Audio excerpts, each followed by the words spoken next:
Hello friends, welcome to my YouTube channel NLV academy में आपका हार्दिक स्वागत है। तो दोस्तों, आपको पता है कि मानव कंकाल तंत्र में हमने 206 हड्डियों को कंप्लीट कर लिया था। दोस्तों, आपको इतना भी पता होगा कि हमने 206 हड्डियों को दो भागों में विभाजित किया था। हमने 206 हड्डियों को दो भागों में पढ़ा था। एक था अनुबंधी उपांगी अपेंडिकुलर, जिसमें हमने 126 हड्डियां पढ़ी थी दोस्तों। एक था अक्षीय एक्सियल, जिसमें हमने 80 हड्डियों को काउंट किया था दोस्तों। लेकिन आपको पता होगा दोस्तों कि हमारी जो 206 हड्डियां हमारे शरीर के अंदर होती तो हैं, लेकिन एक बात बताओ दोस्तों, क्या ये 206 हड्डियां किसी ना किसी जॉइंट से जुड़ी रहती होंगी दोस्तों? तो आज हम उन्हीं जॉइंटों के बारे में पढ़ेंगे दोस्तों। तो देखते हैं वो जॉइंट कहाँ पे पाए जाते हैं दोस्तों। देखो, सबसे पहले आता है जॉइंट संधि। संधि होता क्या दोस्तों? कंकाल का वह भाग जहां अस्थियां मिलकर हिल डुल सकती हैं। तुम्हें पता होगा दोस्तों कि हमारे शरीर में कंकाल डला हुआ है, हमारी अस्थियां आसानी से हिल मिल डुल सकती हैं। उसको ही हम क्या बोलते हैं दोस्तों? जॉइंट कहते हैं, संधि बोलते हैं। देखो, आप हमारी कंकाल आसानी से, हमारा शरीर आसानी से हिल मिल डुल रहा है, मतलब अस्थियां आसानी से हिल डुल सकती हैं। उसी को हम क्या कहते हैं दोस्तों? संधि कहते हैं, संधि कहलाता है। संधि वाले स्थान पर एक गुहा खाली जगह होता है। आपको पता होगा दोस्तों कि अगर हमारे संधि होता है, जॉइंट होता है, अगर वहाँ पे खाली जगह नहीं होगा तो हमारी जो हड्डी होती है वो आके कैसे जुड़ेगी? आपने देखा होगा कि ये है, इसको हम जॉइंट मान लेते हैं दोस्तों। अगर ये हमारी हड्डी है, अगर ये आके इसमें फिक्स आ जाती है तो तुम्हें पता है यहाँ पे खाली जगह होना बहुत ज़रूरी है दोस्तों, तभी जाके ये हमारी हड्डी इसमें फिक्स अच्छे से आ पाएगी दोस्तों। तो उसके बाद आता है कि संधि कहलाता है। संधि वाले स्थान पर एक गुहा खाली जगह पाया जाता है, जिसे साइनोवियल गुहा कहते हैं दोस्तों। हम कहते तो इसको साइनोवियल गुहा इसलिए क्योंकि यहाँ पे एक साइनोवियल लिक्विड पाया जाता है। क्या पाया जाता है? साइनोवियल लिक्विड पाया जाता है, इसलिए हम इसको साइनोवियल गुहा भी कहते हैं दोस्तों। आपको पता है कि दोस्तों कि हमने जॉइंट है, संधि है, उसको तीन भागों में विभाजित करते हैं, तीन भागों में बांटते हैं। एक भाग होता है इम्बोवेबल अचल संधि, एक होता है स्लाइडली मूवेबल अपूर्ण संधि, एक होता है फ्रीली मूवेबल पूर्ण संधि। सबसे पहले पढ़ेंगे अचल संधि होता क्या दोस्तों। अचल संधि ये हमारा कहाँ पे पाया जाता है दोस्तों? तो दोस्तों, आपने देखा हो कि अचल संधि होता है, ये बिल्कुल भी गति नहीं करता। ये हमारा खोपड़ी और दांत में पाया जाता है। आपने देखा होगा कि खोपड़ी आपकी बिल्कुल भी गति नहीं कर सकती दोस्तों। आपने देखा, आप ऐसे घुमा रहे हो दोस्तों, ये आपकी खोपड़ी कहाँ घूम रही? ये तो आपकी गर्दन घूम रही। आप ऐसे ले जा रहे हो दोस्तों, आपकी खोपड़ी कहीं पर नहीं जाएगी। आपकी खोपड़ी बिल्कुल भी गति नहीं करती। खोपड़ी का तो बस दोस्तों एक ही काम है कि ब्रेन को, हमारे को सेफ्टी प्रदान करती है।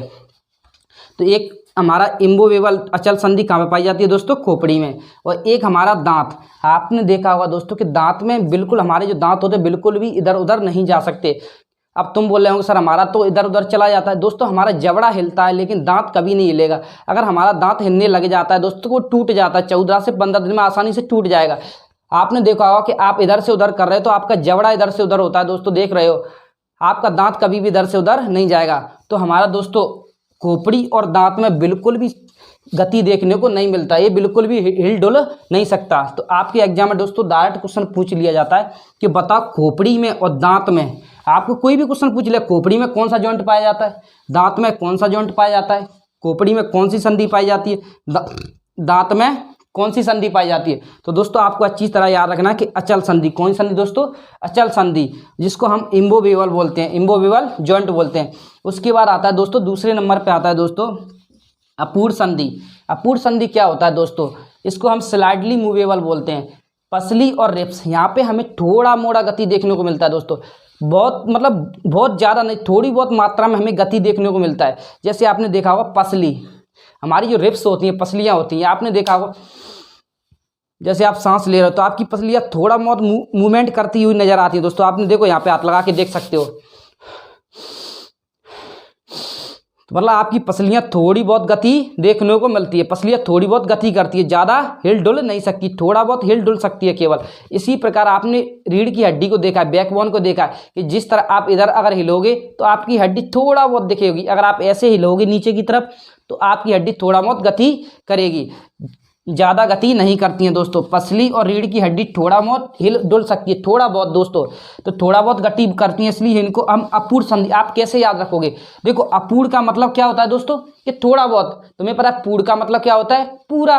अपूर्ण का मतलब क्या होता है? थोड़ा बहुत। मतलब पसलियाँ और रीढ़ की हड्डी थोड़ा बहुत गति करती है, इसलिए हम इसको क्या बोलेंगे? अपूर्ण संधि, स्लाइडली मूवेबल बोलेंगे दोस्तों। तो दोस्तों आपके एग्जाम में डायरेक्ट क्वेश्चन पूछा जाएगा कि पसलियों में कौन सा जॉइंट पाया जाता है, रीढ़ की हड्डी में कौन सा जॉइंट पाया जाता है। तो आपको अच्छे से याद रखना है, अपूर्ण संधि पाई जाती है और स्लाइडली मूवेबल इंग्लिश में बोलते हैं दोस्तों इसको। उसके बाद दोस्तों थर्ड नंबर पर आता है फ्रीली मूवेबल। फ्रीली मूवेबल का मतलब होता है ये पूर्ण संधि होती है दोस्तों, ये विभिन्न दिशाओं में गति कर सकती है। और जो पूर्ण संधि होती है दोस्तों इसको हम 5 भागों में पढ़ते हैं दोस्तों। अब वो 5 भाग कौन कौन से होते हैं दोस्तों जानते हैं। देखो दोस्तों फर्स्ट नंबर का आता है दोस्तों ball and socket. Ball and socket इसको हम कंदुक खलका भी बोलते हैं दोस्तों। जो बॉल एंड सॉकेट है ना दोस्तों इसको हम कंदुक खलका भी बोलते हैं। जो बॉल एंड सॉकेट है ना दोस्तों ये पेल्विक और फीमर, मतलब फीमर और पेल्विक है ना वहाँ पे पाया जाता है। फीमर और पेल्विक देखो दोस्तों आपको देखा होगा, मैंने आपको पढ़ाया था कि ये हमारी पेल्विक हड्डी है दोस्तों। कौन सी हड्डी है? पेल्विक। यहाँ पे 1-2 हड्डियाँ पाई जाती हैं, 1 और 2 पेल्विक हड्डियाँ, ये हमारी फीमर हड्डियाँ हैं। तो आपको यहाँ पे एक गुहा जैसा गुहाद नजर आ रही होगी दोस्तों, एक खाली जगह नजर आ रही होगी जिससे हड्डी हमारी फीमर हड्डी जाके जुड़ती है। ये हमारा कौन सा जॉइंट है दोस्तों? बॉल एंड सॉकेट जॉइंट है दोस्तों। कौन सा जॉइंट है? Ball and socket. इसी तरह ये वाला भी फीमर दिख रहा होगा तुम्हें, तो यहाँ पे दोनों तरफ एक खाली गुहा जैसी जगह पाई जाती है दोस्तों, आपको दिख रहा होगा। तो यहाँ पे हमारा पेल्विक हड्डी से हमारा फीमर जुड़ा रहता है, फीमर हड्डी जुड़ी रहती है और यहाँ पे जॉइंट पाया जाता है। उस जॉइंट को हम बॉल एंड सॉकेट बोलते हैं, हिंदी में इसको कंदुक खलका बोलते हैं दोस्तों। इसी तरह हमारा दोस्तों पेल्विक फीमर हो गया और स्कैपुला और ह्यूमरस। स्कैपुला ह्यूमरस को आपको पता है कि दोस्तों ये हमारा स्कैपुला होता है। ये हमारा क्या होता है दोस्तों? स्कैपुला। ये 2 बड़ा बड़ा सा दिख रहा होगा दोस्तों, ये आप पीछे पीठ की तरफ देख सकते हो दोस्तों, ये बैकबोन की तरफ, ये आपको ये बड़ा बड़ा सा दिख रहा होगा, ये हमारा स्कैपुला है।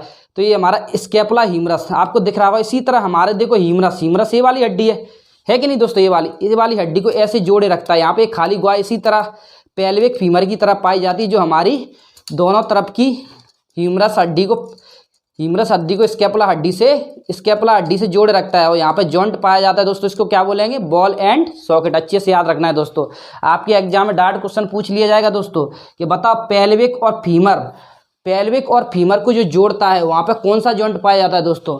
स्कैपुला और ह्यूमरस को जोड़ता है वहाँ पे कौन सा जॉइंट पाया जाता है दोस्तों? आपको याद रखना है बॉल एंड सॉकेट, हिंदी में आया दोस्तों कंधों खलका। उसके बाद आता है दोस्तों हिंज जॉइंट। कौन सा आता है दोस्तों? Hinge joint. हिंज जॉइंट को दोस्तों हम कब्जा संधि बोलते हैं। ये हमारा कोहनी और घुटना में होता है दोस्तों। कोहनी और घुटना में इसलिए होता है दोस्तों, आप देखा होगा दोस्तों, ये हमारी कोहनी है, यहाँ पे कोहनी, ये हमारी कोहनी एक ही तरफ गति कर सकती है, एक ही तरफ गति कर सकती है। देख रहे हो दोस्तों आप, ये हमारी कोहनी एक ही तरफ गति कर सकती है। इसी तरह हमारा पैर होता है दोस्तों, हमारा पैर में होता है दोस्तों कोहनी होती है, ये हमारी एक ही तरफ गति कर सकती है। और घुटना होता है, पैर में क्या होता है दोस्तों? घुटना। वो भी हमारा तुम्हें देख रहा हो कि पीछे की तरफ गति कर सकता है हमारा। देखो पीछे की तरफ गति का मतलब है दोस्तों कि हमारा यहाँ पे तुम्हें पता होगा जी, यहाँ पे हमारा घुटना होता है, पैर में नीचे होता है कि नहीं होता? ये हमारा पीछे की तरफ गति कर सकता है, ऐसे पीछे की तरफ गति कर सकता है, लेकिन आगे की तरफ ऐसे कभी नहीं जा सकता। तो हमारी जो कोहनी और घुटना होता है दोस्तों, ये एक ही तरफ गति करते हैं। हमारा कोहनी आगे की तरफ गति करता है और घुटना हमारा पीछे की तरफ गति करता है। देखो तुम्हें पता है घुटना ऐसे हमारा, ये मान चलो हम हाथ को कुछ देर के लिए दोस्तों पैर मान लेते, तो हमारा घुटना इसी तरह तो गति करता है, ऊपर कहाँ जाएगा? ऐसे नहीं जाएगा ना दोस्तों, अगर ऊपर जाएगा टूट जाएगा। तो हमारा घुटना पीछे की तरफ गति करता है, हमारी कोहनी दोस्तों आगे की तरफ गति करती है। इसको दोस्तों हम कब्जा संधि बोलते हैं। अब आप इस तरह याद रख सकते हो कि हमारी जो संधि है ना कब्जा की तरह होती है दोस्तों, एक ही तरफ गति कर सकती है। कौन सी तरफ गति कर सकती है दोस्तों? एक ही तरफ गति कर सकती है, इसको हम कब्जा संधि बोलते हैं। इसको हम हिंज जॉइंट बोलते हैं। इंग्लिश में क्या बोलोगे दोस्तों? Hinge joint. आपके एग्जाम में दोस्तों डायरेक्ट क्वेश्चन आएगा, बता कोहनी संधि या घुटना संधि, मतलब कोहनी जो कब्जा संधि है ना दोस्तों, कब्जा संधि कहाँ पे पाई जाती है? घुटना और कोहनी में पाई जाती है। ऐसे भी पूछ लिया जाएगा दोस्तों, जो कोहनी और घुटना में कौन सा जॉइंट पाया जाता है दोस्तों? तो कौन सा जॉइंट पाया जाता है दोस्तों? हिंज जॉइंट पाया जाता है। तीसरे नंबर का पॉइंट है दोस्तों कि पिवोट संधि। कौन सा संधि है दोस्तों? पिवोट संधि। पिवोट संधि क्या होता है दोस्तों? इसको हम खूंटी संधि बोलते हैं। ये हमारा गर्दन में पाया जाता है। जो पिवोट संधि होता है दोस्तों, ये हमारे कहाँ पाया जाता है? गर्दन में। आपको देखा होगा खूंटी संधि मतलब खूंटे के समान, इसको अगर आप ठोक दो ना तो थोड़ा मोड़ा गति देखने को मिलेगा इसमें। आपने इसको ठोक दिया, खूंटी संधि पिवोट संधि होती है दोस्तों।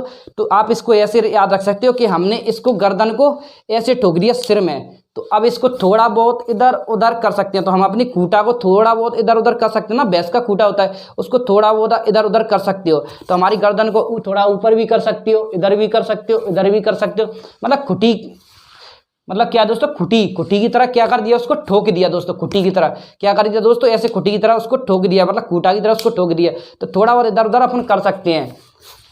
उसके बाद आता है दोस्तों आपके एग्जाम में डायरेक्ट क्वेश्चन पूछ लिया जाता है, बताओ गर्दन में कौन सा जॉइंट पाया जाता है। दोस्तों गर्दन में हमारा कूटी संधि पाया जाता है, पिवट जॉइंट पाया जाता है। उसके बाद आता है दोस्तों ग्लाइडिंग जॉइंट, कौन सा आता है दोस्तों, ग्लाइडिंग जॉइंट। 4 नंबर पे कौन सा आता है दोस्तों, ग्लाइडिंग जॉइंट। जिसको ग्लाइडिंग जॉइंट दोस्तों ये फिसलती है, ग्लाइडिंग जॉइंट होता है दोस्तों ये फिसलता है। कैसे फिसलता है, कार्पल और टार्सल। आपके एग्जाम में क्वेश्चन आएगा, बताओ कार्पल में कौन सा जॉइंट पाया जाता है, जो टार्सल होता है उसमें कौन सा जॉइंट पाया जाता है। दोस्तों आपको टार्सल और कार्पल के बारे में अच्छे से नॉलेज होगा। टार्सल टकुना, जो टार्सल होता है टकुना के जो होता है दोस्तों, और जो कार्पल होता है वो कलाई के यहाँ पे होता है। ये बेटा फिसलता है एक दूसरे पे, क्या करता है, फिसलता है केवल। इसको हम इसलिए फिसलती हुई संधि भी कहते हैं, क्या बोलते हैं, फिसलती हुई संधि बोलते हैं। और जो ग्लाइडिंग जॉइंट कहाँ पे पाया जाएगा, कार्पल और टार्सल। दोस्तों अभी आपके लेटेस्ट एग्जाम में एक क्वेश्चन आया था, बताओ कार्पल जो जॉइंट होता है वो कहाँ पे पाया जाता है दोस्तों। तो ग्लाइडिंग कहाँ पे पाया जाएगा, जो कार्पल जो ग्लाइडिंग जॉइंट है दोस्तों कहाँ पे पाया जाएगा, ग्लाइडिंग जॉइंट कहाँ पाया जाएगा, कार्पल में। और टार्सल में कौन सा जॉइंट पाया जाएगा दोस्तों, ग्लाइडिंग जॉइंट। कौन सा जॉइंट पाया जाएगा दोस्तों, ग्लाइडिंग जॉइंट। उसके बाद आता है दोस्तों सैडल जॉइंट। क्या आता है, सैडल जॉइंट। ये हमारा अंगूठा में, ये हमारा जो सैडल जॉइंट है ना दोस्तों अंगूठा में पाया जाता है। आपने देखा हो कि अंगूठा हमारा उसी निश्चित सीमा में गति करता रहता है, उसी निश्चित सीमा में गति करता रहता है। तो अंगूठे में कौन सा जॉइंट पाया जाता है दोस्तों, सैडल जॉइंट। कौन सा जॉइंट पाया जाएगा, सैडल जॉइंट। दोस्तों आपका मैं एक क्विक रिवीजन करा देता हूं, आपका एक भी क्वेश्चन इस जॉइंट से बाहर जाने वाला नहीं है दोस्तों। आपके एग्जाम में आपको पता होगा दोस्तों कि बायोलॉजी से कुछ भी नहीं पूछा जाता, जैसा है वैसा ही पूछेगा। बायोलॉजी में वो आपको घुमा फिरा नहीं सकता। आपको पता है मैथ नहीं है दोस्तों, इंग्लिश नहीं है, रीजनिंग नहीं है, जैसे आपको चाहे जैसे क्वेश्चन दे दे। बायोलॉजी में जो है वो है। अब देखो दोस्तों, आपको पता है संधि जॉइंट होता क्या है, कंकाल का वह भाग जहां अस्थियां मिलकर हिल डुल सकती हैं संधि कहलाता है। संधि वाले स्थान पर एक गुहा खाली जगह पाया जाता है जिसे हम साइनोवियल गुहा कहते हैं। आपको पता होगा संधि वाले स्थान पर एक गुहा पाई जाती है, इसलिए हम इसको साइनोवियल गुहा कहते हैं। साइनोवियल गुहा हम इसलिए कहते हैं क्योंकि यहाँ पे एक साइनोवियल लिक्विड पाया जाता है।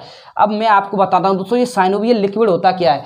आपको पता होगा दोस्तों, अगर आपकी जॉइंट में साइनोवियल लिक्विड की पर्याप्त मात्रा है तो आपकी जॉइंट में कोई भी प्रॉब्लम होने वाली नहीं है। अब उसके बाद अगर हमारे जॉइंट में, तुम्हें पता होगा कि जब बुढ़ापा आता है, जब व्यक्ति बूढ़ा होता है दोस्तों, तो उसमें साइनोवियल लिक्विड की कमी आ जाती है, जिससे उसके पैर में गठिया रोग हो जाता है। कौन सा रोग हो जाता है दोस्तों, गठिया रोग हो जाता है। या कैल्शियम की कमी से गठिया रोग देखने को मिलता है, गठिया रोग देखने को मिलता है दोस्तों। कौन सा रोग देखने को मिलता है, गठिया रोग। और गठिया रोग देखने को इसलिए मिलता है क्योंकि इसमें यूरिक एसिड की मात्रा बढ़ जाती है दोस्तों। आपको पता होगा गठिया रोग बुढ़ापे में इसलिए हो जाता है क्योंकि उसमें साइनोवियल लिक्विड कम हो जाता है और यूरिक एसिड की मात्रा बढ़ जाती है, इसलिए हमें बुढ़ापे में गठिया रोग देखने को मिलता है। आपने देखा होगा कि बुढ़ापे में हड्डियों का चरमर होने लगता है, जब हम बैठते हैं इतना दर्द होता है दोस्तों कि आपने सोचा भी नहीं होगा। इतना दर्द किसकी वजह से होता है, क्योंकि हमारे शरीर में साइनोवियल लिक्विड, मतलब जो हमारा जॉइंट होता है उसमें साइनोवियल लिक्विड की मात्रा कम हो जाती है और यूरिक एसिड बढ़ जाता है दोस्तों। इसलिए जब हम बैठते हैं तो इतना दर्द होने लगता है दोस्तों कि दर्द के मारे बुढ़ापे में आप अपने माँ बाप को देख ही रहे होंगे, आप अपने दादा दादी को देखते होंगे। इसके बारे में क्या कहूँ दोस्तों।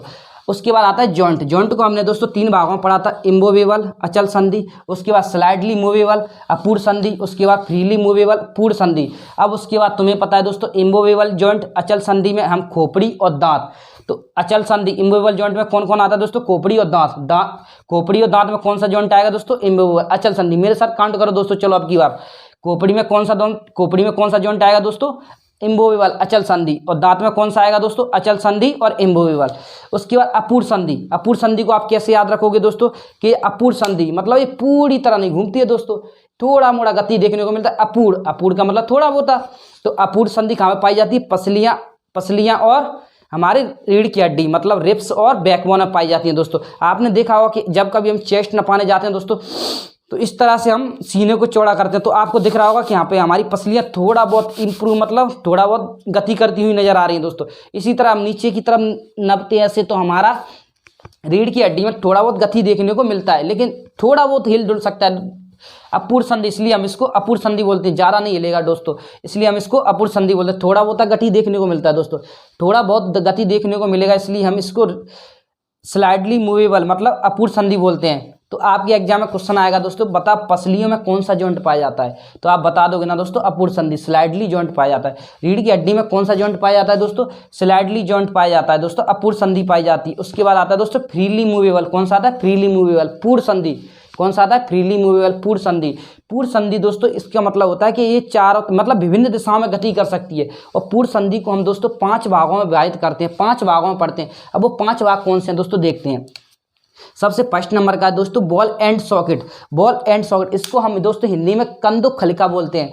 और ये हमारी पेल्विक, हाथ पैर की हड्डी, तुम्हें पता होगा दोस्तों कि फीमर हड्डी को हमारी पेल्विक हड्डी से आके जुड़ती है, वहाँ पे एक जॉइंट पाया जाता है जिसको हम बॉल एंड सॉकेट जॉइंट बोलते हैं।